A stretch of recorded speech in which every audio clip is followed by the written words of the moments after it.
None. I believe it was one of the first meetings we had. Actually, I might have not been here due to my accident and surgery. But the rules for the committee and also for conferees was passed out. Were there any changes or questions in regards to those rules? Seeing none, then the rules will stand as they are, and so those will be the rules for the committee and for the conferees. The first budget report out that we have today will be by Chairperson Mosier from the Agricultural and Natural Resources Budget Committee, and I believe she is going to be starting with the Citizens Utility Ratepayer Board. Chairperson Mosier. Thank you, Mr. Chair. I have never gotten the words agriculture and natural resources to roll off my tongue, so from now on I'm going to refer to it as the A&R budget, so you know that. A quick overview: the Citizens Utility Ratepayer Board acts as an advocate for residential and small commercial utility ratepayers in Kansas in order to protect their interests. They provide ratepayers with competent and quality legal representation before the KCC, various courts, and the Kansas Legislature. The CURB, which I'll refer to it as CURB, is completely fee-funded, being financed through quarterly assessments on gas, electric, and telephone companies in Kansas. So if you look at page 2 on the Budget Committee report, the agency requested $1.4 million, all from the Utility Regulatory Fee Fund and 9 FTEs. The request is $88,000 more, or 6.5% above the approved amount. And this agency is authorized every year by language in the appropriations bill to carry over unspent funds for consultant services, and that's what this is. It's a carryover from unspent funds. They tend to overestimate the number of cases, so they do have funds to address any higher number. But as you'll see, by the ending balance in 2026, the agency does not abuse this. Any questions over 25? Committee, any questions? All right, seeing none. Chairperson Mosier, Okay. 2026. In 2026, the agency requests $1.4 million, again from their fee fund and 9 FTEs. This request is almost $24,000 or 1.8% above the approved amount in 2025. This is attributable to 9384 for the increasing cost for health insurance, 7105 for communication expenditures. There's another one, $3,003, and this is not a salary increase. It was a timing issue as far as when the legislature enacted the increase versus when it's implemented into the personal system called SHARP, which I don't know what that acronym is, and then again when it's implemented into the state budget. So it's a timing issue on those monies. Another $2,380 on computer hardware and support equipment, and $2,147 increasing employer contributions to CAPERS, and then deleting 76 from all other adjustments. So if you add all those numbers together and subtract 76, you get to the $23,943. The LBC concurred with the legislative budget, as does the A&R Budget Committee. With that, I'll stand for questions. Committee, any questions? All right, not seeing any. I will entertain a motion. Okay. I move that the Committee on Agriculture and Natural Resources budget recommendations to the House Committee on Appropriations be adopted for the Citizens Utility Ratepayer Board for fiscal year 2025 and 2026 as provided in HB 2007. All right, committee, you've heard the motion, seconded by Representative Estes. All those in favor of the motion say aye. Aye. Opposed? Motion passes. Now on to the Kansas Corporation Commission. Chairperson Mosier.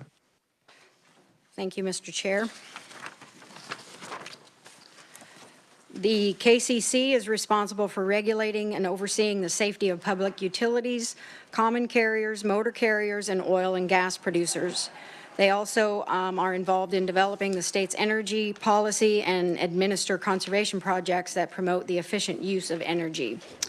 And you'll see in 2025, the agency requested $92.7 million, all from special revenue funds, and the 204.3 FTEs. which is a decrease of $12.8 million or 12.1% below the approved amount. This decrease is due mainly to the decrease in receipts from federal funds from the Inflation Reduction Act and the Bipartisan Infrastructure Law. Specifically, the agency request includes an increase in fee fund expenditures relating to overhauling the agency's docket system, and the dockets are used to track court cases. The agency notes that issues with the procurement in fiscal year 2024 necessitated moving that on into 2025. The agency's request for 204.3 FTEs represents a reduction of 0.3 FTEs below the approved number for 2025. The LBC concurred with the agency's revised estimate, as did the A&R Budget Committee. And with that, I'll stand for questions. Committee, any questions in regards to fiscal year 2025? Seeing none, Chairperson Mosier. Thank you, Mr. Chair. 2026, on page 3 of the committee report, the agency requests $132.2 million, all from special revenue funds. This is an increase of $26.7 million, or 25% above the approved amount in 2025. Again, this increase is mostly attributable to increased estimates relating to the receipt from the federal funds, like I mentioned earlier. They also requested an increase in the fee fund expenditures relating to the updating of the docket system for 2026. The LBC concurred with those changes, as did the A&R Budget Committee. With that, I'll stand for questions.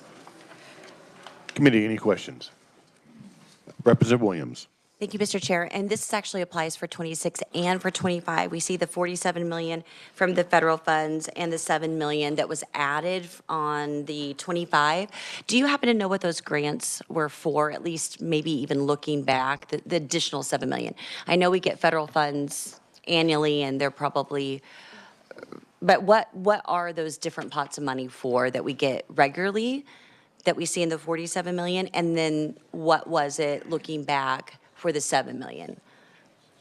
I believe the $47 million was from those two, like the IRA and the BIL, and also the Infrastructure Investment and Jobs Act. And I do know that there was money that the feds gave for orphaned wells, which basically it helps agencies, actually the workers, go out and plug these orphaned wells that are abandoned or no longer in use. And so that's an example of how resiliency in the energy arena works. There's the management, which is capping old wells, replacement of any worn parts, and general upkeep. Vice Chair Williams.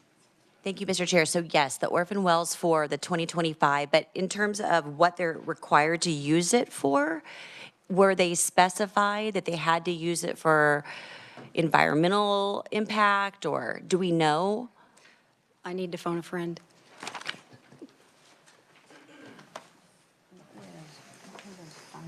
Do they have a specific ear notch that they're supposed to be used for? Yeah, I mean, their energy efficiency home rebates is what they're on there. Okay. You know, you could have like insulation. Windows, insulation. Okay. Okay, Chair energy Perkman. efficiency home rebates, like the windows, insulation, things that make residents' homes more energy efficient.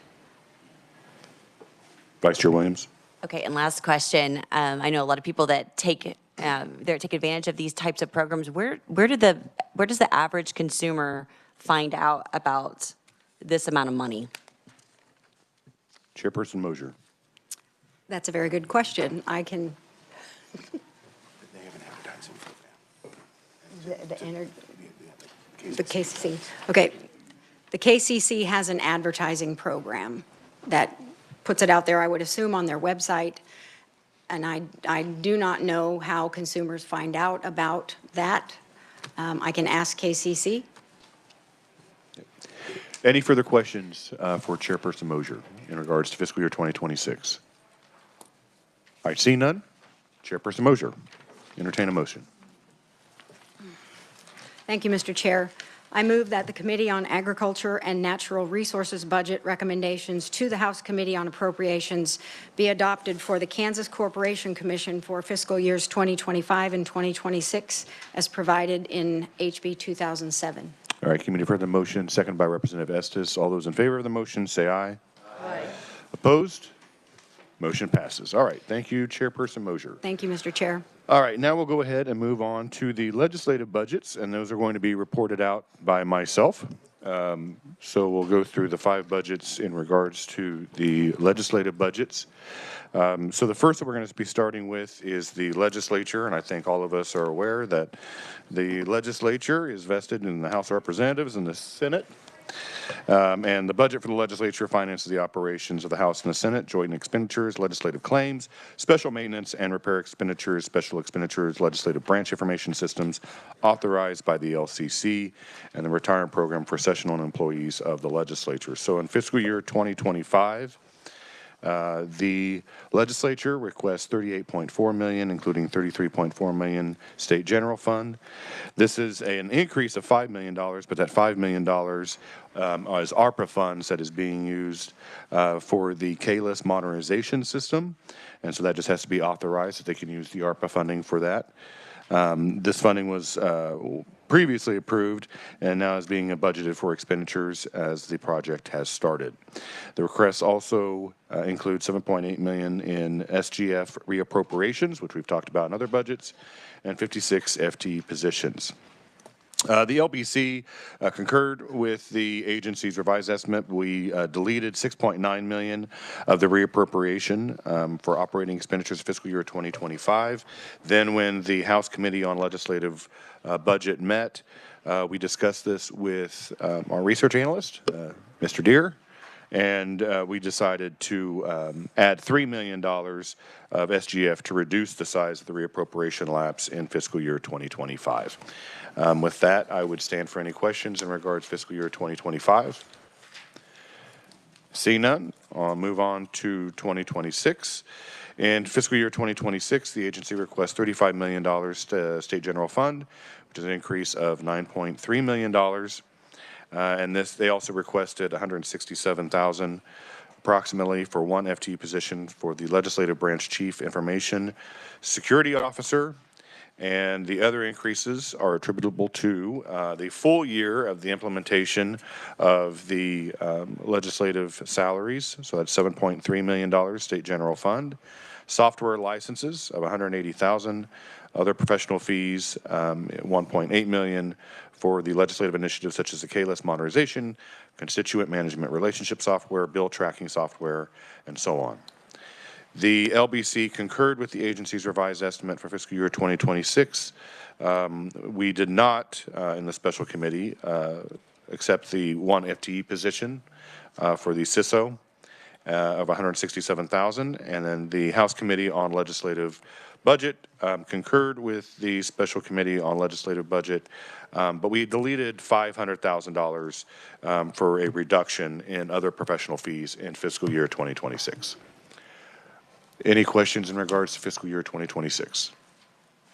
All right, seeing none, I would go ahead and make a motion to pass out the budget for the legislature for 2025 and 2026. Is there a second? Seconded by Representative Ballard. All those in favor say aye. Aye. Opposed? Motion passes. All right, the next budget that we have is the Legislative Coordinating Council. So obviously, I think we're all aware that the Legislative Coordinating Council is responsible for coordinating the delivery of the legislative services, and the council consists of the President of the Senate, the Vice President of the Senate, the Speaker of the House, the Speaker pro tem of the House, and the majority and minority leaders of each chamber. And so for the LCC, the agency requests $1.8 million, which is a change from the approved budget amount in fiscal year 2025. It also includes $750,000 SGF for the legislative portion of the Constituent Management Relationship System proposal. And the request also includes about almost $275,000 in reappropriated funds from 24 into 25. The special committee concurred with the LCC's request, as did the House Committee on Legislative Budget. Any questions in regards to the LCC in fiscal year 2025? Seeing none, then we'll move on to 2026. In 2026, the LCC requests $965,000, which is a decrease of almost $586,000 from the 2025 approved budget. And that is attributable to deleting that $750,000 for the constituent management relationship system. And the decrease is also offset by $164,000 SGF for anticipated costs for ongoing legislative initiatives and fringe benefit increases. The special committee concurred with the LCC's request for fiscal year 2026, as did the House Committee on Legislative Budget. Any questions in regards to fiscal year 2026? Seeing none, I would move the budget for the Legislative Coordinating Council for fiscal years 2025 and 2026. Is there a second? Second by Representative Turk. All those in favor of the motion say aye. Aye. Opposed? Motion passes. The next budget we'll have is the Legislative Research Department. And so the Legislative Research Department provides nonpartisan, objective research and fiscal analysis for the legislature, its committees, and individual legislators. And the department provides staff for all the legislative committees during both sessions and interims, including statutorily created committees. And the Legislative Coordinating Council appoints the director of the Legislative Research Department. So for KLRD, they have requested $5.5 million, which is a decrease of $50,000 from the approved fiscal year 2025 budget, and that is attributable to lapsing $50,000 of state general fund from the reappropriation of $161,000. The request includes 41 FTE positions, which is the same as the approved amount for fiscal year 2025.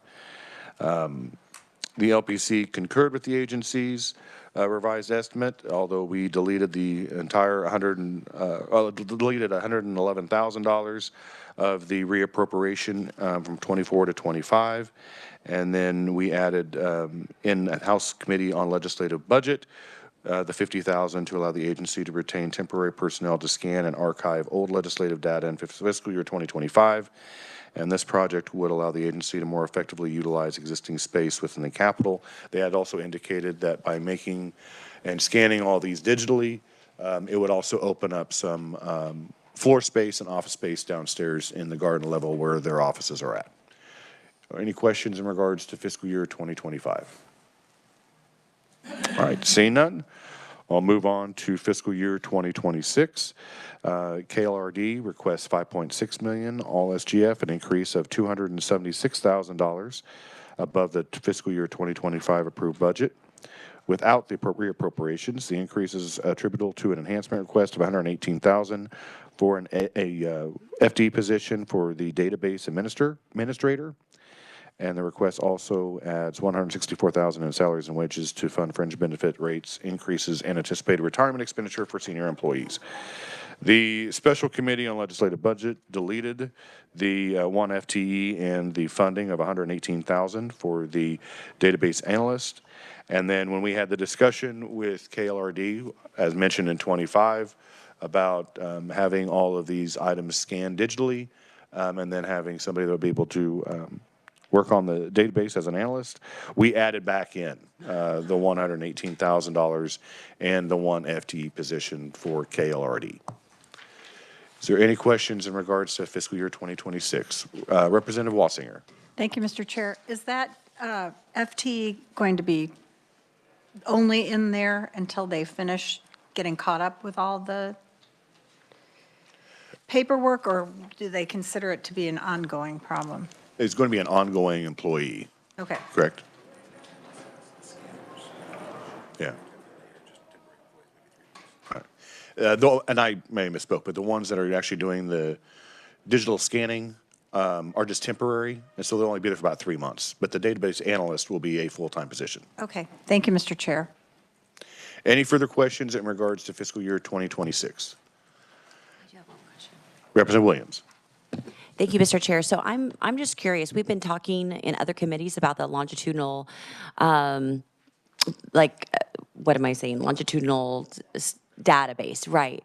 Could this position actually incorporate that? Would they have the ability or the bandwidth to go past just, access to the agencies here, but go into Department of Education, go into KSDE, and actually do the same things that they're actually promoting in other committees? Well, I think that's a good question. I think this could be more broadened and maybe encompass more. We would just have to evaluate that in the future and see if that database analyst can do that. Any further questions in regards to fiscal year 2026? All right. I move that we approve the budget for the Legislative Research Department for fiscal years 2025 and 2026. Is there a second? Seconded by Representative Ballard. All those in favor say aye. Aye. Opposed? Motion passes. The next budget will be the Office of the Reviser of Statutes. And the Reviser of Statutes provides for all legislators and legislative committees the drafting of bills, resolutions, committee reports, conference committee reports, and other legal documents, legal research, legal consultation, and assistance in legislative procedural matters. So in fiscal year 2025, the agency requests $5 million state general fund, which is a decrease of $538,000 below the approved fiscal year 2025 budget. And the decrease is attributable to the agency deleting the state general fund reappropriation from fiscal year 2024. The request also includes 33 and a half FTE positions, which is the same that was approved in last legislative session. Special Committee on Legislative Budget concurred with the Office of the Reviser of Statutes request, as did the House Committee on Legislative Budget. Any questions in regards to fiscal year 2025? Seeing none, we'll move into fiscal year 2026. The Office of the Reviser of Statutes requests the same amount, $5 million, with a slight increase of $80,325 above the approved 2025 budget. The increase is attributable to $117,000 for salary and wages increases, including mostly fringe benefits, and the increase was partially offset by the deletion of $36,000 in contractual services, mostly attributable to travel and job-related conference fees. The request is the same as in 2025, with 33 and a half FTE positions. The LBC, or the Special Committee on Legislative Budget, agreed with the Office of the Reviser of Statutes, as did the House Committee on Legislative Budget. Any questions in regards to the Office of Reviser of Statutes? Seeing none, I'll go ahead and move the budget for the Office of Reviser of Statutes for fiscal year 2025 and 2026. Seconded by Representative Ballard. All those in favor of the motion say aye. Opposed? Motion passes. And I believe the last budget that I have for the legislative budgets is the Legislative Division of Post Audit. And the Legislative Division of Post Audit is the audit arm of the Kansas Legislature. And the division is responsible for the performance audits of state agencies and programs, information technology security audits, and evaluations of the state's economic development incentives. So, for fiscal year 2025, the Legislative Division of Post Audit requests $3.6 million, a decrease of $364,000 below the fiscal year 2025 approved budget. This is deleting $364,000 of the State General Fund reappropriation in 2024. The Special Committee on Legislative Budget concurred with the Legislative Division of Post Audit's budget, but deleted $17,723 for the remainder of the State General Fund reappropriation in 2025. And the House Committee of Legislative Budget agreed with the Special Committee on Legislative Budget. Any questions in regards to fiscal year 2025? Representative Ousley. Thank you, Mr. Chair. Where did the 17,723 figure come from? It's the total amount, that's adding that 17,000 is the total amount of the reappropriation for the Division of Post Audit. Thank you. Any further questions in regards to 2025? Okay, we'll move on to 2026. And the Legislative Division of Post Audit requests $3.6 million, a decrease of approximately $6,200 below the fiscal year 2025 approved budget. That is attributable to deleting $50,000 for accountants and auditors, and the agency reduced their estimated for auditing costs in the budget year. The decrease is partially offset by an increase of $43,000 to increase, this increase is attributable to fringe benefit costs and the addition of $15,000 for peer review expenditures. And the peer review process is a reoccurring expenditure that happens every 3 years. The Special Committee on Legislative Budget concurred with the Legislative Division of Post Audit's request for fiscal year 2026, and the House Committee on Legislative Budget also concurred with the Legislative Division of Post Audit's request for fiscal year 2026. Are there any questions in regards to fiscal year 2026 for the Division of Post Audit? Seeing none, I'll go ahead and move the budgets for the Legislative Division of Post Audit for fiscal year 2025 and 2026. Is there a second? Seconded by Representative Turk. All those in favor of the motion say aye. Aye. Opposed? Motion passes. All right, I'm done. Okay. We will go ahead and now move on to the Social Services Budget Committee, and I will now turn it over to Chairman Bueller. Chairman Bueller. Thank you, Mr. Chair. So the first one I have today is the Healthcare Stabilization Fund.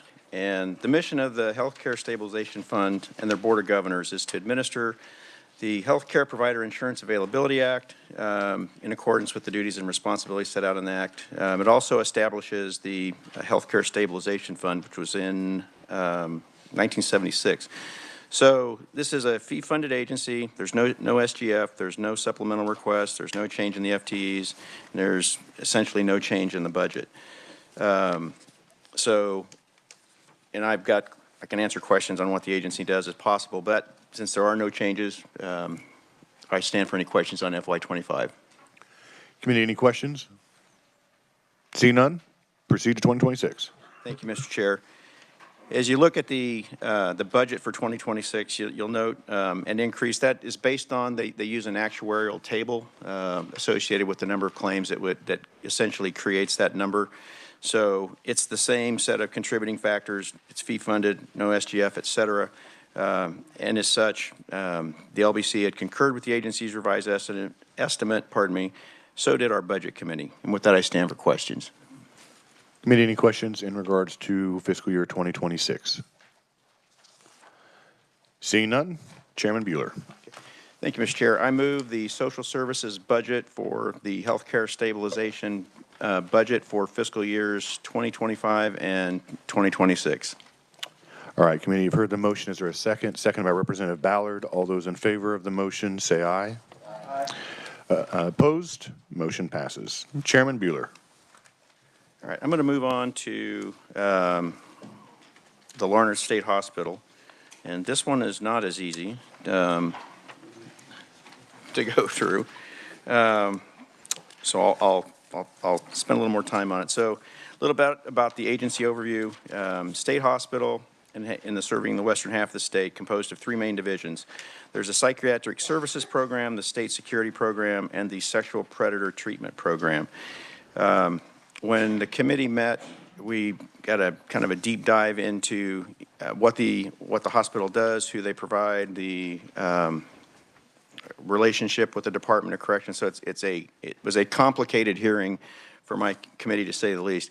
And really, if you want to boil it down to, I guess, the big ticket items, the hospital survives on contract nursing. And if you look at the special committee's recommendations on the legislative budget, they went through and they deleted $275,000 to contract fire services with the city of Larned. That was a separate issue, but the big issue, the big ticket item, is the deletion of $32.6 million in SGF to fund the shortfall for the agency nursing staff in 2025. There was also a $2.4 million SGF position that was deleted that was for the SSP program. The Budget Committee struggled and wrestled with hospital operations and recommendations that we might make to the Appropriations Committee. Not saying that it was blind. It was done with a lot of conversation, discussion, and figure out what is the best operational opportunity, so to speak, for FY25. So with that in saying, and because the hospitals funded mostly through SGF, some Title 19 federal funds, the problematic nursing was what we struggled with. And with that, our budget committee recommended to add back 30 million of the SGF to the contracts, agency's contract nursing staffings for FY25. And before I move on to 26, that logic did not apply for the following year. So with that, I stand for questions on this budget. Okay. First, I want to look at what the governor had requested in her budget. So And she had in 2025 added in the 275,000 to the city of Larned for the contract for fire services. Is that is the city of Larned provide? they their- signed a memorandum of understanding, I think it was 1 July 2024. I'm channeling the representative from Eastboro who's not here today. I don't know if that's a legally binding contract, but I do know in our notes a memorandum of understanding for fire services was signed last summer. And if I remember right, isn't there a fire station on the campus of Larned? There is. And if you go through the packet, what it will tell you is they have problems with certification training and just staying current with providing a fire response services. So whether it was the path of least resistance or just the path they chose was to enter into that agreement with the city of Larned. So the 275,000, that's just a contract? Yes. And that's not for services that they provided to the campus and the city is needing to be reimbursed. This is just the contract amount. Let me phone a friend on that one so I don't misspeak. You know that one for sure? Yeah. Yeah, they described it as a contract cost, not reimbursement. Okay. I was just wondering because the governor had included that. I just kind of wondered what the details were of the fire services. The next would be, your budget committee added 30 million for the contract nursing.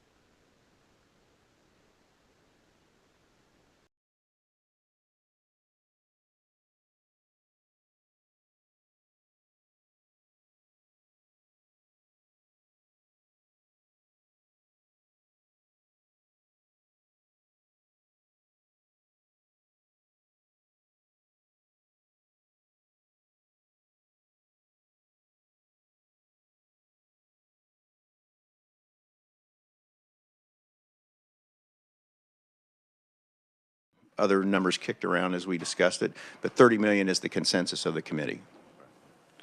All right. Thank you. Vice Chair Williams. Thank you, Mr. Chair. But on this topic, didn't we have an interim committee meeting on contract nursing? What was their conclusion?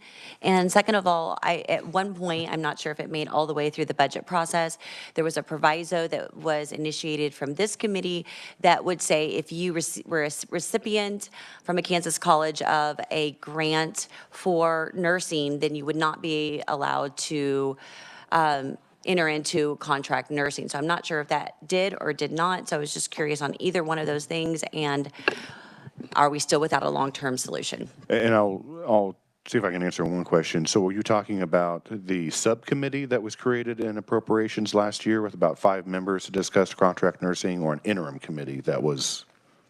Actually, either. We do have the details. Unfortunately, the members that served on that subcommittee last year, the majority of them are no longer with us. So we can have those the items that they discussed on how to address contract nursing. I believe we do have some items in regards to that, and we can have that circulated towards the Appropriations Committee. But I'm not aware of an interim committee in regards to contract nursing. It may have been discussed in a social services interim committee, but the subcommittee met.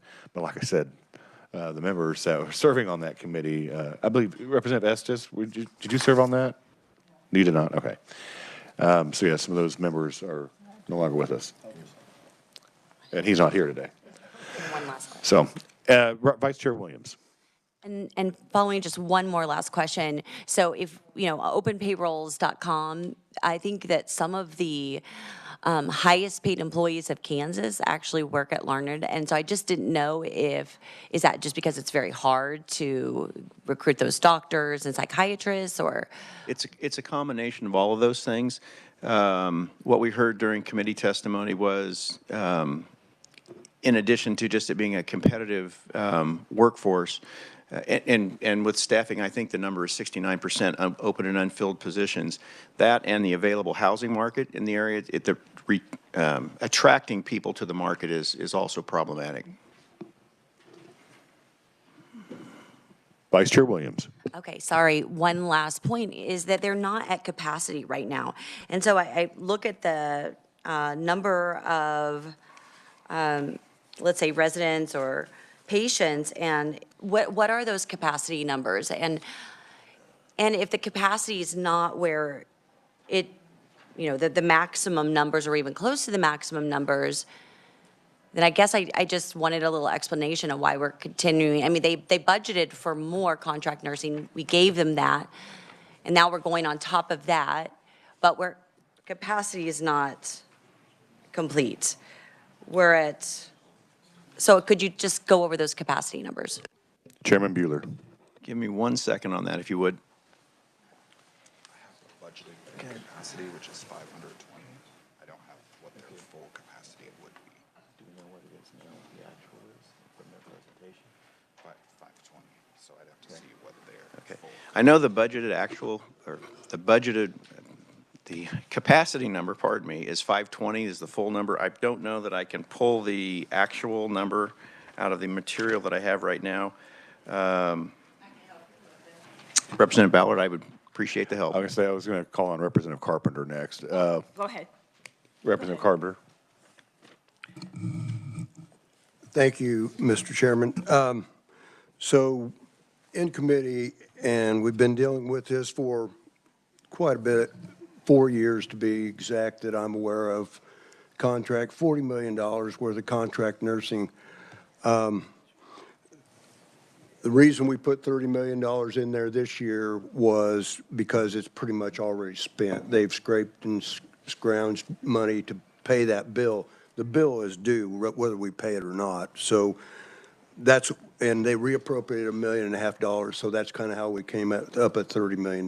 But the larger picture is what I really want to talk about recruiting, about the future of Larned State Hospital, and the situation we're in. So just to start off with the recruiting, 538 applications for FTE positions in 2024.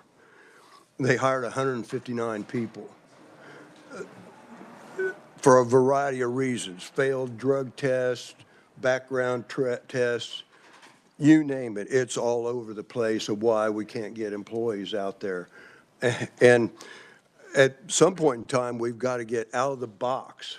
I mean, literally, we have to start lowering our standards if we're not going to pay these contract nursing prices. And I can go on. So I'll just give you a little idea about nursing, for instance.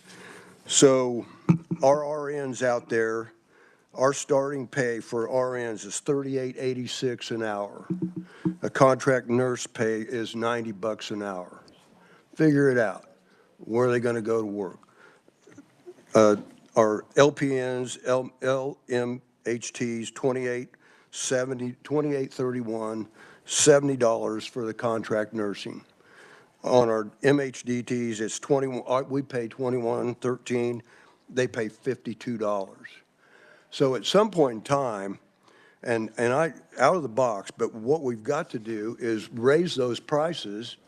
I know it'll cost money in the long run, but it makes no sense if we could pay those nurses, and they would be a member of CAPERS and a state employee and all that kind of stuff. But if we raised it to $50 or $60 an hour, we would still save $30 an hour. So those are the kind of discussions of why the committee did not recommend funding, is to have this full-on Appropriations Committee discussion about the future of Larned Hospital. And point blank is that I asked Larned folks, if we don't approve this, what's going to happen? The hospital will close. And that is the dilemma that we're up against right now.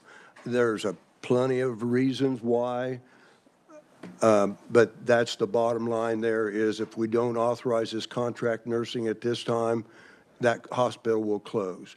And my main concern about that is the sexual predator treatment program that's out there with 280 people that are not, I would not even Put out on a put, yeah, that's not even a conversation to have those let go on the street. So I'm all in. I think we've got to get outside the box. There's 538 people that applied, 159 were hired. Do we adjust that for, well, one of the reasons, no tax clearance? You know, I mean, this is totally, we've got to get totally out of the box and think about what we can do to get bodies out there to work. And also the pay raises, I know it's painful, but pay the nurses more, you know, and still save money from a contract nursing. So I'm all ears. Do you have any question, Representative Ballard? That comment, I would agree with that 100%. The other thing is, even if we get those people, remember, some of them are driving anywhere between 50, 60 miles an hour, mile, in order to be there. How long do we keep them? And then there's a housing problem on top of that. So you can't really get as many people as you want to really live in that area. So there are lots of things, and he's right about the sexual predator program, because that's a program that we cannot put people out. We have to be able to make sure that we're monitoring them to a certain degree. So they're in a bad situation, but it's not because they're not trying to do better. It's trying to recruit, and then once you recruit, how do you keep them when contract nursing is paying more than we are paying? Well, the only thing that I mean, this has been a dilemma for years. Yes, it is. We've been talking about what we need to do for Larned State Hospital. And the contract nursing out of all of the state hospitals is the highest in Larned. And some would say it's due to location. Some would say it's due to the specialized services that are carried out at Larned. But I think this is what I think we need to do. And Representative Carpenter, I think, was taking some of the same thoughts that I was having. And I actually think we need to have like a 3 or maybe even a 4-day committee we could request from the LCC that actually analyzes the entire environment at Larned State Hospital. And we can include Osawatomie, we can include Parsons, K&I in there too, but Larned is unique because not only do you have a state hospital sitting on that campus, you also have a correctional facility.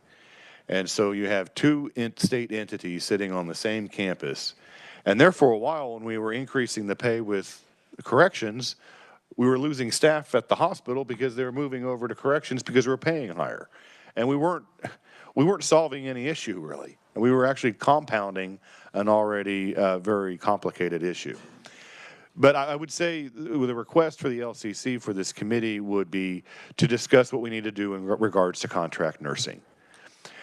We've also tried to coordinate some efforts with the County of Pawnee, the City of Larned, with the City of Great Bend, the City of Hayes, because you have some larger cities that is close to Larned. So we can talk about the housing issue. Well, Great Bend's, 25 miles away from Larned? Hayes is 40, 45? So within a drive, I mean, we could have housing development that goes on in those larger cities, or we talk about with the Kansas Housing Resource Corporation about doing something in regards to housing within the city of Larned. So there's so many different variables and elements out there that is just compounding an issue that has been going on for over a decade, probably years. And so I think that's one thing that probably this committee needs to ask the LCC is if we want to wrap our hands around the contract nursing in our state hospitals. We had, like we talked about, we had a subcommittee last year in this committee. But I think but it was kind of hard to get all the partners involved. And I think we also need to get our partners with higher education involved because we have nursing at Fort Hays. We also have it at Barton County Community College. At one point, then Dodge City Community College wanted to be involved in part of the conversation. So this envelops a lot more than just the simple, I mean, I'm not going to say simple, but just contract nursing. there are so many different components that we have to address to try to make this work. And we have to make it work. I mean, I don't think we're going to be closing Larned. So we've got to find some type of resolution on how we can move forward. Is the new mental hospital that's going to be opening up in South Central Kansas, is that going to help? It'll help alleviate some, but we're still going to have some specialized services that are not going to be offered in the Wichita Mental Health Hospital that we do in Larned. So we've got to do that. And I don't know, Jill, do I need to make a motion to request to the LCC that we have a 4-day interim committee? Or just ask that? Or can I just ask the LCC that? Okay, I can just write a letter to them, so that's simple. No motion. Representative Williams. Thank you, Mr. Chair. So when we're talking about, I did look up the average daily census, so I've got that. It is growing a little bit in some areas, but you know, when we're talking about the psychiatric service program, it said that in 2023 that the average stay was 499 days. Now it says 44, 46 days. So what that tells me is that we're having some margin of success. We're getting them back out into their communities. And but if it were 466 days, then you could absolutely say, you know, we need more help and all of those things. So I wanted to comment on that. What are they doing differently where they're reducing their stay amount? And then the second thing is, you know, to the chairman's request for LCC examination, I think there definitely needs to be a cost benefit, because if we raise the salary of the nurses and give them capers and cut out the middleman, that would be an advantage for us and maybe a savings for us. So question on that first. Chairman Buehler. Can you restate the first question? Yeah, there's a huge decrease in the amount of stays for the psychiatric portion of the hospital. It went from 499 average days, according to the governor's budget. She has some performance measures underneath it, and it says the average length of stay was 499 days. And then from there, it just completely plummeted to 44. That means that they must be doing something really right at Larned in order to, so what's happening? Chairman Buehler. I believe that's due to the competency evaluations that they're doing, and I see a nod and affirmative from Representative Ballard. If you have any additional details, I'd sure appreciate it. Representative Ballard. I can add something. Well, they were, I don't know, I may have to ask Carpenter on this one. They tried different things in terms of working, and part of it was when you mentioned they were switching over from one side to the other because it was paying more than the other. They decided to try to balance that out so that you wouldn't have all of those kinds of things on the end. But I think our biggest problem, again, are the sexual predators. And they can't get fewer days. I mean, they're just locked into what we must be doing with them on campus. So we can't work with that population at all. Maybe once in a while one will get out, but it isn't.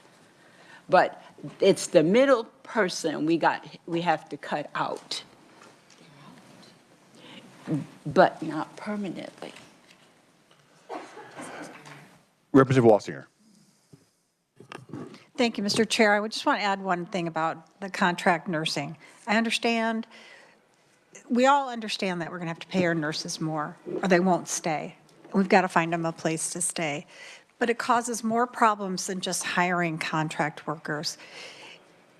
When my daughter was nursing at HaysMed, she would have to go home early and take a cut in her pay because they'd already paid a contract nurse to be there. So not only does it cause dissension and problems with morale among nurses, they start to quit. Because you can't keep cutting their wage just to pay someone to come in. And by the way, they're not all coming from Texas and California or everywhere else. People are going from Barton County to Ellis County and getting paid more and back and forth. That doesn't, there is a need for a decision to be made. We have got to do something. This is going on, and I watched 4 different staff members that worked with my daughter retire. So contract nursing is an even larger problem. Spending all this money for contract nurses is crazy if you can get the people who live nearby to stay there because they're being paid enough. Thank you, Mr. Chair. Any further discussion in regards to fiscal year 2025? Representative Hoy. Thank you, Mr. Chair. I'm left unresolved on understanding if we do not fund the fire services contract for the memorandum with the city of Larned, where does that put us? Are we just not paying them? I mean, I fully expect that if something would happen, we all know our firemen and women in our communities, they're gonna address the issue should it come up. So I just want to make sure that they're being compensated for that service. Chairman Bueller. As I understand it, they have signed the memorandum of understanding, which obligates them to pay for those services. And that, again, was dated July the 1st, 2024, if memory serves me. Representative Hoy. Thank you, Mr. Chair. So are we just, they're going to have to find it somewhere? I guess I just don't understand if we're not funding it, how are they going to pay it? Chairman Bueller. That was the approach or the path that the committee took, is to not fund it and assume that operational savings would pay for the bill. It's a bad move. Representative Hoy.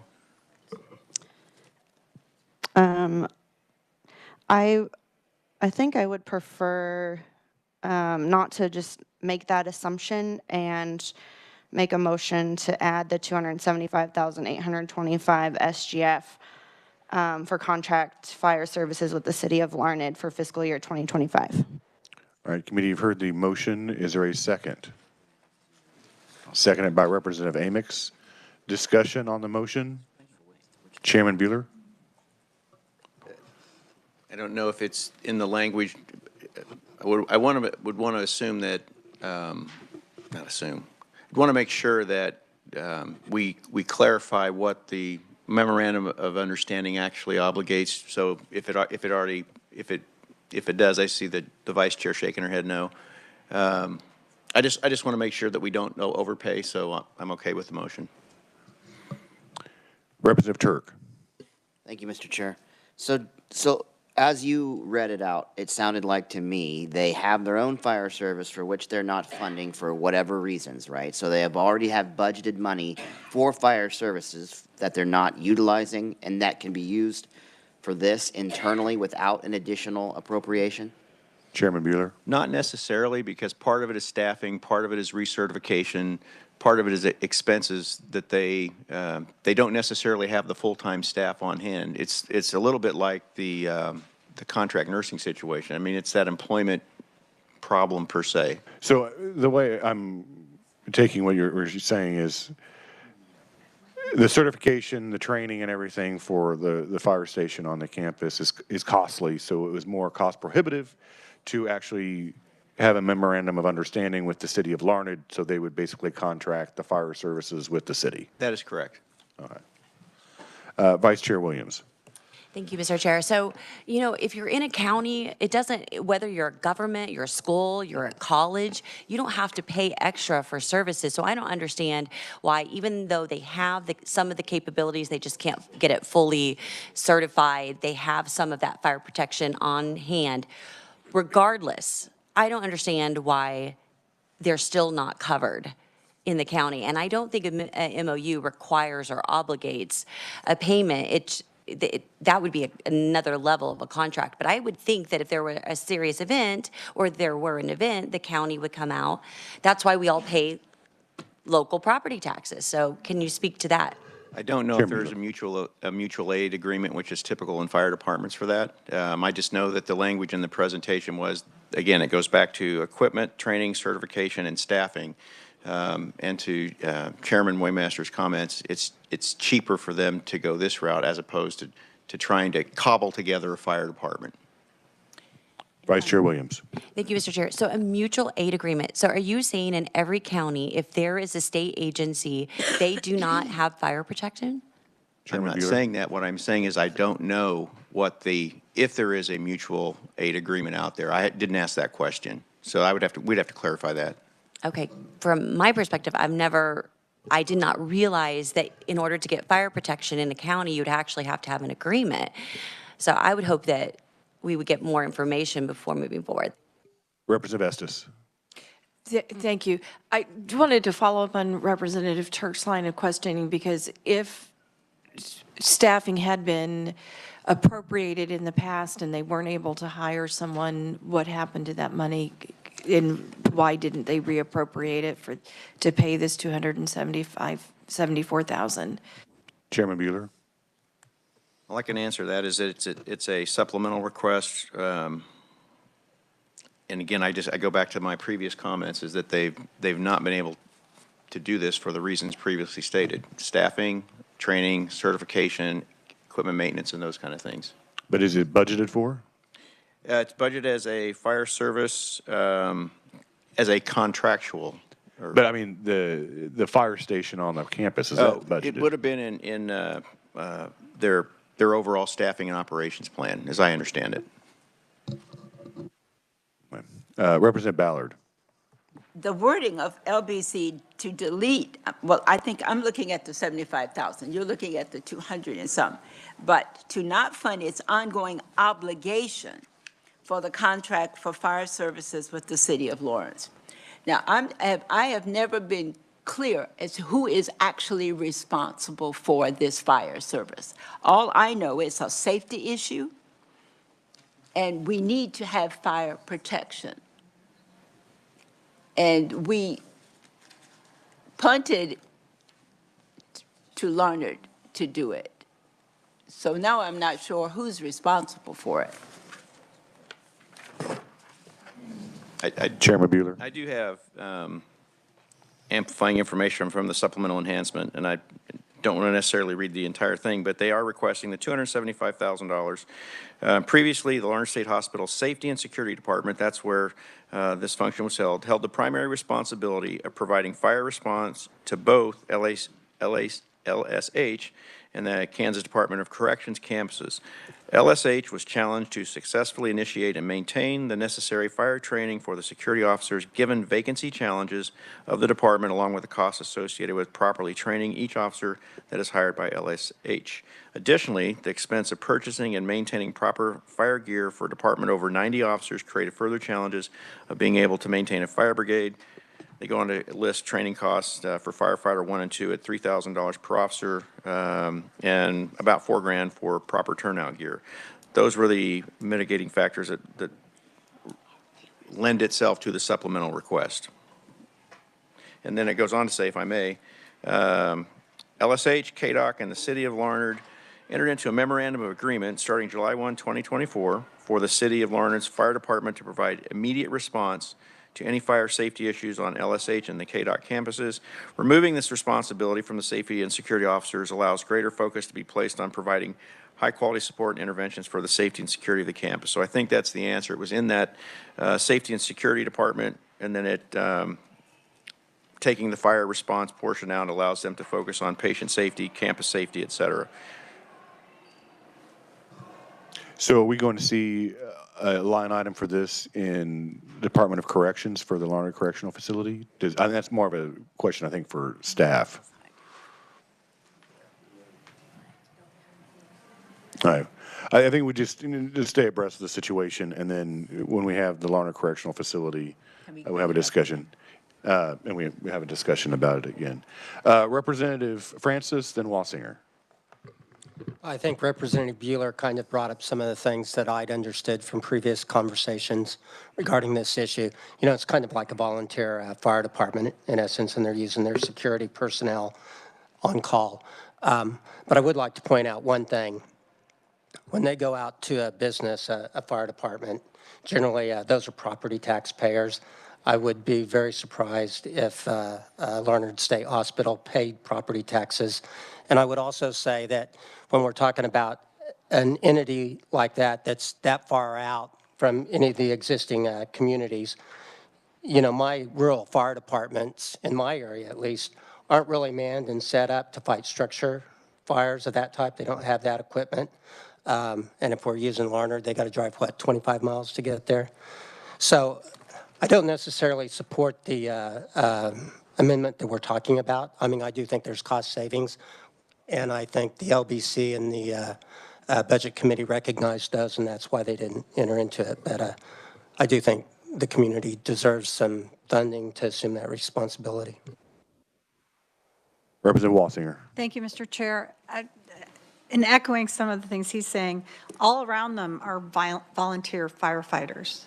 And these small towns don't have the equipment to help with structure fires like that. They are used to grass fires and some, lone buildings that are on fire. But this is something larger, and so you have to understand they don't have the equipment. And for Larned to take it on, they need to be paid. And it's not because they're holding them hostage. They just need to get the people trained, and they also need the equipment. So we're not talking about Wichita or Kansas City. We're talking about more rural areas that need more help in that sense in order to keep Larned safe. Thank you, Mr. Chair. Representative Mosier. Thank you, Mr. Chair. Larned State Hospital is like 5 miles straight west of Larned, right on the highway. So it's close by. But what about getting rid of the fire support system within, if it's efficient anyway, and doing a contract with the city of Larned? Just putting that out there. Thank you, Mr. Chair. Chairman Bueller, was there any discussion about getting exhausting the fire equipment on Larned? No, not at this point, but I think in essence that's what they're doing. By Any further discussion on the motion? Seeing none, Representative Hoy, you may close. Thank you, Mr. Chair. I do think it's important, since we already have this memorandum. I appreciate the comments about supporting our smaller communities that are offering services. I think that public safety contracts are pretty standard among different government jurisdictions. And with that, I would close and move my motion. All right, committee, you've heard the motion. All those in favor say aye. Aye. Opposed? No. The noes appear to have it. Noes do have it. Motion fails. Representative Amix, did you have a question? Well, thank you, Mr. Chair. I think most of it was covered. I guess my only question really was, in the event of a fire at Larned, who shows up? Chairman Bueller, was there any discussion? There was, and I go back to the memorandum of understanding that was signed on July 1st of last year, where they contracted for fire services. Well, and I've been sharing notes with legislative research in regards to this, and when we have the Larned Correctional Facility, I think we need to revisit this particular item and have it shared, because as of right now, it is not in the Department of Corrections budget for the Larned Correctional Facility. It's only showing up in the state hospital. But if they're going to be having a shared responsibility, as is indicated on page 3 in the formula, where the fire response is to both the Larned State Hospital and the Kansas Department of Corrections campuses, I think this is something that we need to revisit, so it's a shared cost between the two and not just one entity on that campus. So that's kind of, in a way, I am in favor of that motion failing, because we need to have a discussion with corrections and the state hospital about the services that they have contracted with the city of Larned. Representative Hoy. Mr. Chair, I appreciate those comments, and we have the Department of Corrections coming up in those facilities this week, so I will work with the chair to find out exactly those amounts, and hope to work with you to get something like that in that budget. Thank you. All right. Any other discussion in regards to fiscal year 2025? Representative Tarwater. Thank you, Mr. Chairman.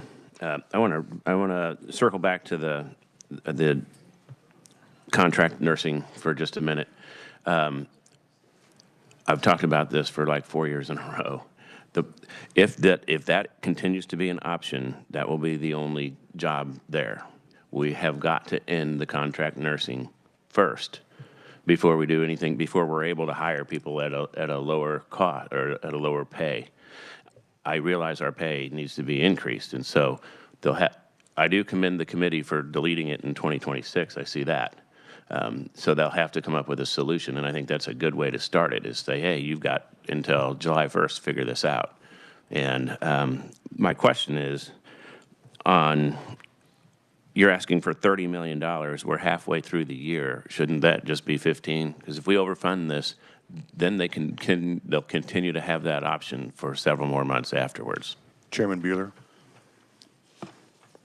Admittedly, there were a number of figures that were kicked around in communication and discussion in our budget committee meeting. That was a consideration, and I don't know that we got true fidelity on whether it was or not. So again, we landed at the 30 million, thinking that in part because I think the estimate for the year was going to be much greater than the 32 million anyway. So it was kind of a back off arrival at that figure. Okay, so Representative Tarwater. The 2026 budget, they were asking for 32 million. That's why I asked that. Chairman Bueller or Representative Carpenter. Thank you, Mr. Chair. So they reappropriated $1.5 million from last year. So that was kind of what brought it down to the 30 million. The only thing, they had money in their budget, about 11 million, so that's the 30 million. But we've historically spent well over $40 million for the last 4 or 5 years. So it doesn't take a rocket science to figure out that that's what they need, and that's what they needed for that year. So that's why they're going to need that whether we fund it or not. At the current rate and what's happening at Larned, that's what they're going to take as far as to continue operations out there. Representative Tarwater. All right, so the 30 million is for the entire year or for the next 6 months? I believe entire year, but Representative It's Carpenter. for the entire year. They've scraped out of different channels and paid these bills and paid them, but that's going to get them by till the 1st of July. And they've spent, again, it's $40 million for the last 4 or 5 years that I'm aware of. So it's not not unheard of that they're going to spend $40 million this year either. Representative Tarwater. I'm good for now. Thank you, Mr. Chairman. Any further discussion in 2025?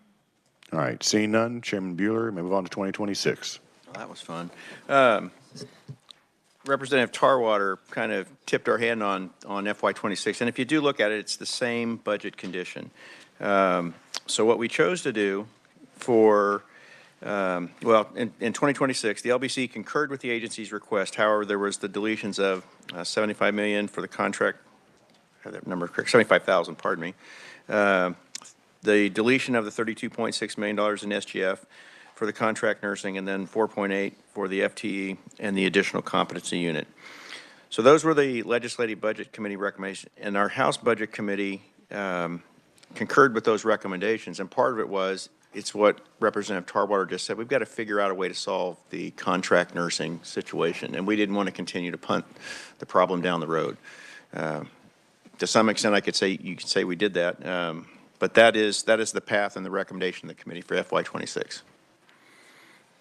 And then again, as I mentioned before, and when we were discussing 2025, I guess this committee will submit a request to the LCC for a creation of a committee to discuss all the variables in regards to contract nursing. So I'm good with not funding, as the governor did in her budget, the $32.6 million for contract nursing, so we can have that discussion and see what exactly we need to do in regards to that. Representative Sutton. Thank you, Mr. Chair. I'm also in support of that study that discussion that we may have. One of the points of data that I'd like to collect prior to that meeting would be the home locations of all of the contract nurses that they're currently utilizing. I don't mean their home address. I don't need all of it. City and state's fine, but I'm not going to stalk them. But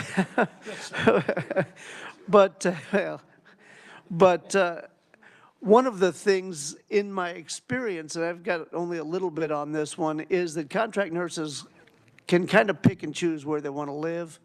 where they want to work, that is. And oftentimes it's along the coast. Oftentimes it's in nice weather or scenic areas, mountains, that sort of thing, ski resorts. I don't see that being a draw here. So I have a very strong concern that the population centers of Great Bend and Hayes and so forth are contract labor for a local company. I would almost guarantee it, but I don't have the data in front of me right now. But nonetheless, I think we're going to find a great number of people are serving as contract nurses, even though they live right there in the neighborhood. And so I am absolutely good with cutting it out for 2026. I want to get that information before I really do something truly jerkish, but I think that's information that we need to have in order to go forward. Thank you, Mr. Chair. Representative Ousley or Carpenter. Thank you, Mr. Chair. So on top of that, which is, I mean, common sense if you think about it, so we get someone that's working for, let's see what I had in here for the rates. So we get someone, we're paying an RN for at $38.86, and they're working beside someone that's making $90. Figure it out. You know, these folks go, hey, how about coming to work for me for $90 an hour? And so we get a lot of cannibalization off of that where we can't even hire someone that's not a contract nurse because we pay such difference. And that's one of the things I hope comes out of this committee, that we may end up paying these folks. If we paid them $70 an hour, we would still save $20 an hour on a contract nurse. So that's the kind of out-of-box thinking that we've got to have to solve this issue. Representative Estes. I think it would also be helpful to know how other states have handled this and whether those outcomes have been helpful or not. And that would be generated from whoever is named chairman of that committee on how they would direct that particular committee. And then the other thing I was going to mention in regards to the $75,000, again, I think that's going to be looked at in comparison to the corrections budget. And we'll probably have something, discussion about that later. Representative Tarwater. Thank you, Mr. Chairman. I'm just sitting here wondering, it's not just the funding, it's the fact that they do it. And so I think I'm going to make a motion that we end contract nursing effective July 1st. All right, committee, you've heard the motion. Is there a second? Second. Second by Representative Walsinger. Discussion on the motion. Representative Carpenter. So do you want to put 280 sexual predator treatment folks out on the street? Representative Tarwater. Those are not my words, sir. They're yours. Representative Carpenter. Clarify. That's the main program out there, is 280 for sexual predator treatment program folks. And with that, if we ended contract nursing today or at the end of July, they would have no choice but to close that hospital. If we continue down this road, sir, with paying twice as much for contract nursing, we will have no staff there, and the problem will just exacerbate itself. It will continue, and it has. It's spiraled out of control until someone has enough gumption to say enough is enough, and here's your deadline. We can work to figure it out. We need to figure out a better way to do this, but if we continue to allow this to happen, it will continue to happen until we say enough is enough. And if we have to find another place for the people that are in the hospital now, maybe they go to jail. And where would that be? I don't know. I don't know, that would but not my cost guess is they'll the figure it state. out. Okay, let's have some decorum in the committee. Sorry. And wait until you're called on before you speak. Representative Carpenter. Thank you, Mr. Chairman. I apologize for that. Sometimes I get a little passionate on these kind of things. I think that one of the reasons that the committee brought this up and did not fund it in 2026 is because we've been doing it for 4 or 5 years, and nothing's happened, and it continues. Like Representative Tarwater said, and I agree 100%. But it's still, you just can't kill the program and do this. I think if we make reasonable efforts, I think there are a lot of things that we can do to control this issue. But I don't think that just ending contract nursing would be a responsible thing to do in any way, shape, or form, with all due respect.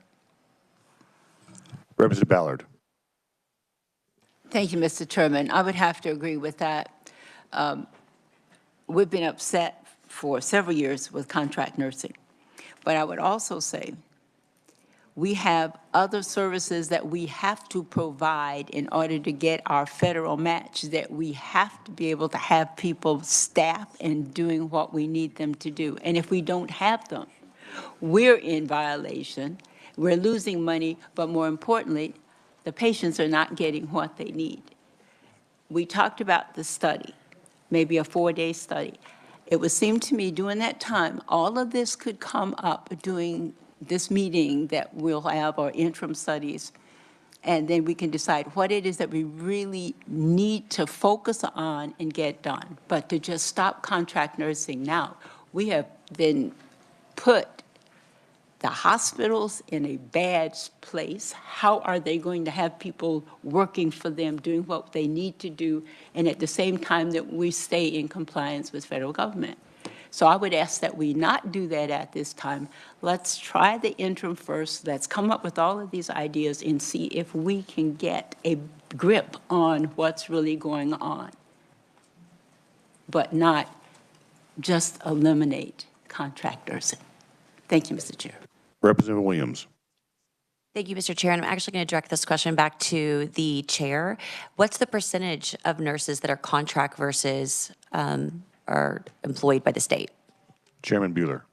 I don't have that figure at the top of my head. Give me a moment to check with legislative research. I know the question is, you can go back to the vacancy rate. There's 69, I think, 0.6% vacancy rate in the nursing, so you can do the math off of that. So. Representative Williams. Thank you, Mr. Chair. If you could provide that for us for each of the hospitals in the future, because I think that helps weigh the decision when they're hiring, when they have these vacancies. Are they hiring predominantly from the contract pool, or are they hiring locals?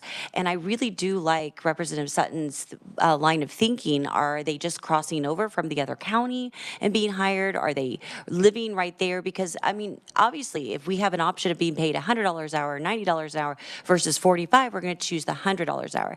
And I am very concerned about the morale as well. And I would like a long-term solution. So regardless, I'm hopeful that maybe you or Representative Carpenter will make a list of all the questions, all the facts we need to know before that potential interim or subcommittee takes place, because I think this has been kicked down, the can has been kicked down the road for way too long. And I'm sympathetic to the frustrations, and we all are. So I think it's time we have some solutions.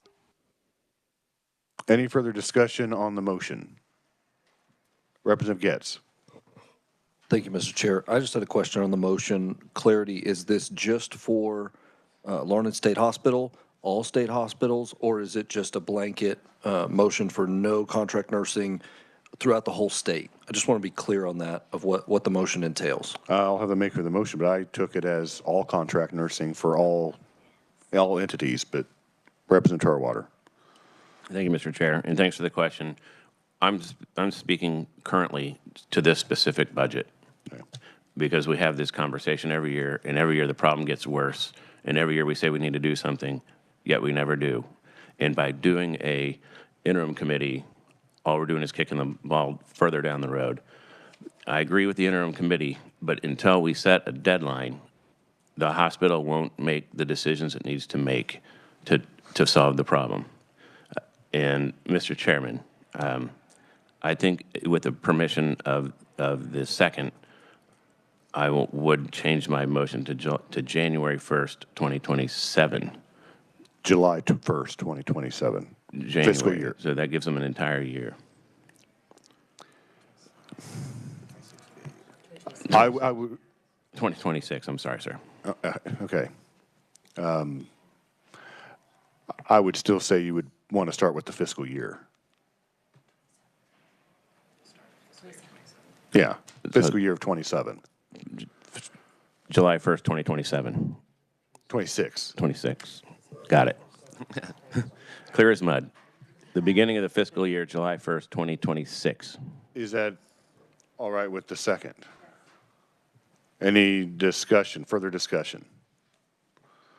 All right, seeing none, you may close on your motion. Thank you, sir. By making that change in the motion, it allows us the opportunity to have the interim committee come back to this room next year and make decisions on this.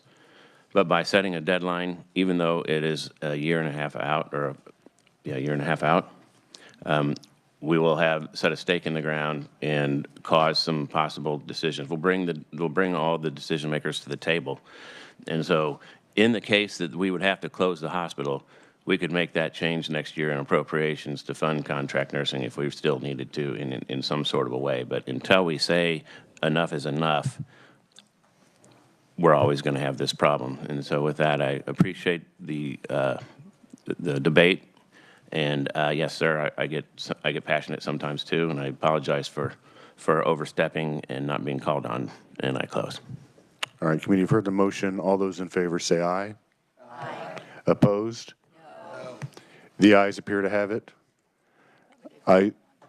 Division has been called. All those in favor, raise your right hand.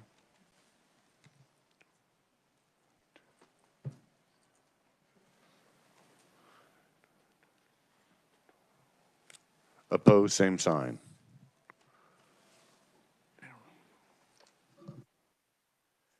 I'm showing a vote count from those in favor of 12 and opposed 5. So motion passes. We are back on the budget for 2025. Or do we move to 2020? Are we still 2025? 26. All right. Yep. Any further discussion in regards to Larned State Hospital? Chairman Bueller. Representative Ousley. Thank you, Mr. Chair. And I tried to raise my hand before the vote on that because I agree with all the discussion on the contract nursing. But like the firefighter situation at the state hospital, we're going to come back to that when we are discussing long-term care facilities in the state of Kansas as well. So I just wanted to put that out there. I know the vote's been taken and cast, but I just wanted to put in my 2 cents while we were on the discussion. Any further discussion? Chairman Bueller. Okay, thank you, Mr. Chair. I move the Social Services Budget Committee recommendations for the Larned State Hospital budget for fiscal years 2025 and 2026 as amended. All right, committee, you've heard the motion. Is there a second? Seconded by Representative Ballard. All those in favor say aye. Aye. Opposed? Ayes appear to have it. Ayes do have it. Motion passes. All right, Chairman Bueller, move on to Osawatomie State Hospital. One second, please.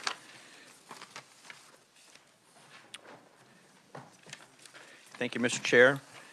Osawatomie State Hospital is an acute mental health care bed facility serving 18 individuals 18 and older from 46 eastern central Kansas counties who require inpatient psychiatric treatment or non-medical detoxification for substance abuse. The OSH campuses includes 2 separate units, OSH and the Adair Acute Care, AAC, which operates all federally certified beds on the campus. Additionally, the campus includes the Miko House, a reintegration unit of the Sexual Predator Treatment Program.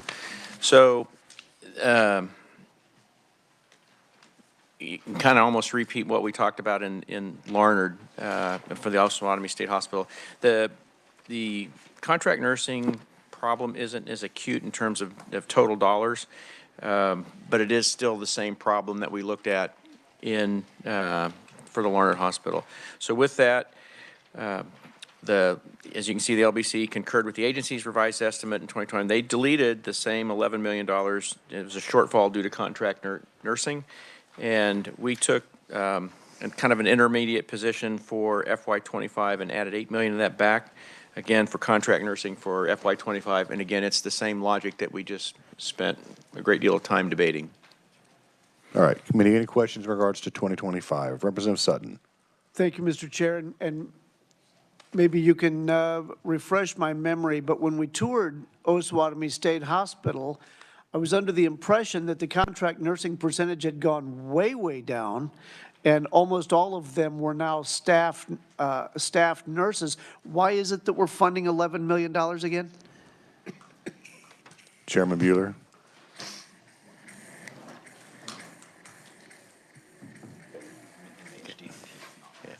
It was only in one of the acute care facilities where it was fully staffed with nurses. The rest, the contract nursing situation exists in other parts of the hospital. Is that a DARE acute care that is fully staffed? Yes, one of the units. One of the units. Okay. If I could continue. Yes, Representative Sutton. Love to see a breakdown on what other units and what the percentages are for those as well. We have kind of the same situation. We can draw from the Kansas City area at Osawatomie, but very rarely are traveling nurses going to pick Osawatomie as their destination of choice. So I also want to find out the home locations of those nurses as well. But I think we're going to find that percentage is significantly lower than what we saw at Larned. Chairman Bueller. Yeah, I would agree. It's not as chronic, nor was it presented that way when we looked at this budget. All right, thank you. Thank you, Mr. Chair. Representative Williams. Thank you, Mr. Chair. So I'm looking at the average day census, and it looks like it's estimated around 103 beds daily, but the capacity is 206 beds. Is that correct between the two? Chairman Bueller. While he's getting that information, I guess, are you looking at the average length of stay? I'm going to make sure I heard the question. No, I am not. Okay. I'm looking at the average daily census, which I would think that the average daily census would be the number of beds occupied daily. Is that correct? Yeah, let me confirm the number, please.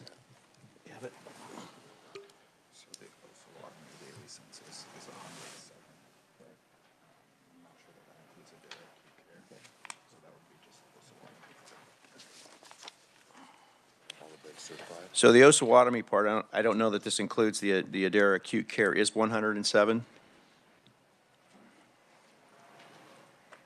107 for Adair? No, that does not include Adair, does not necessarily include Adair. I don't know that I have that number in total, Representative. Representative Williams. Thank you, Mr. Chair. So it looks like the Osawatomie State Hospital has a capacity of 146 beds, and the Adair has a capacity of 60 beds. That's 206, I'm thinking, certified beds annually with an average use of 103, or that's the average daily census is 103. That's what they have estimated. So again, we're at half the capacity. So everything's based on half the capacity. They wouldn't be able to fill more bed spaces. Or is this just having enough nurses and psychiatrists and staff available for full capacity? Representative Carpenter. And that's exactly it. They can't staff up. They could fill the beds if they had the staff, but there's all kinds of requirements of number of staff to serve each patient. And so they could fill the 206 beds if they were fully staffed. But I think in an effort to try to control their contract nursing, they have not filled all those beds. Representative Williams. Thank you, Mr. Chair. Okay, so basically then the budget is estimating, and they're providing staff to allocate or to take care of 103 beds. That's what they're not the full capacity. And then the second thing is just a thought for us. I mean, we're struggling with Larned, but we have 103 beds open in Osawatomie. It seems like there should be some consideration of consolidation of some of these types of care, even though I know we distribute based on, are you on the west or are you on the east? But that's 103 beds that are certified that are sitting there where we could actually move individuals over there and hire more in one location. It's just an interesting thought, an interesting problem, and I'm sure everybody's thought of it before. Chairman Bueller. I just thank Representative Williams for those comments. And Representative Carpenter, you have something to add to that? Representative Carpenter. So then you would end up with much the same that we have at Larned, because you'd have contract nursing in the neighborhood of $20 million more if you filled those beds. So it's not quite as easy as you might think. Representative Sutton. Thank you, Mr. Chair. As we had the discussion on, I kind of like Vice Chair's comments on that as well. As we were discussing Larned, there were ideas coming out about, oh, now we need to provide housing and we need to draw people into the area, and we just don't have people in the area that want to work there. Hopefully that hasn't always been the case. Even when we built the facility, I would think that would be short-sighted even for state work. But if that's the case now, why do we want to continue a bad formula? If we move the facility to a population center, like for example, and can consolidate, like with Osawatomie, for example, sure, we might have staffing issues initially, but what we've done away with over in one side, the balance sheet balances. That's the way it works. And heck, maybe some of those traveling nurses in Larned will find Osawatomie to be their next destination of choice, even though, of course, that's not the reality in any way, shape, or form. Thank you, Mr. Chair. Representative Ballard.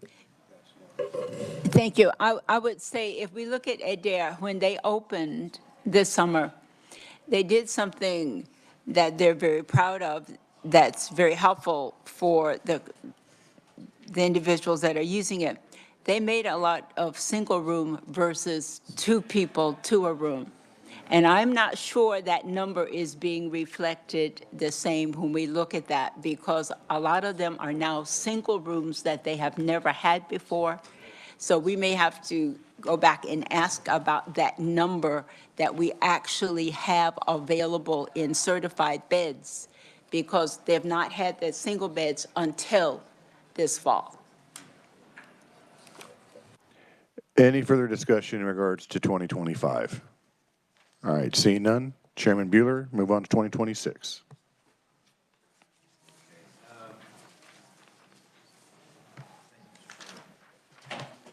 Oh, thank you, Mr. Chair. We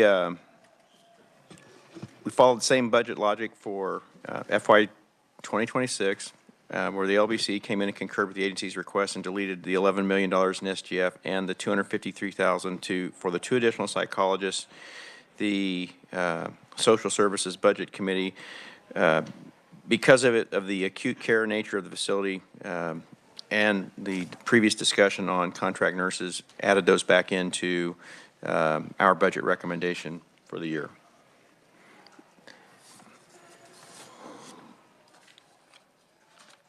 So I stand for questions. Committee, are there any questions in regards to fiscal year 2026 for Osawatomie? Seeing none, Chairman Bueller. Thank you, Mr. Chair. I move the Social Services Budget Committee recommendations for the Osawatomie State Hospital for fiscal years 2025 and 2026. All right, committee, you've heard the motion, seconded by Representative Ballard. All those in favor of the motion say aye. Opposed? Motion passes. Okay, committee, that is all of the budgets that we have today. So until tomorrow morning at 9 a.m., we are adjourned.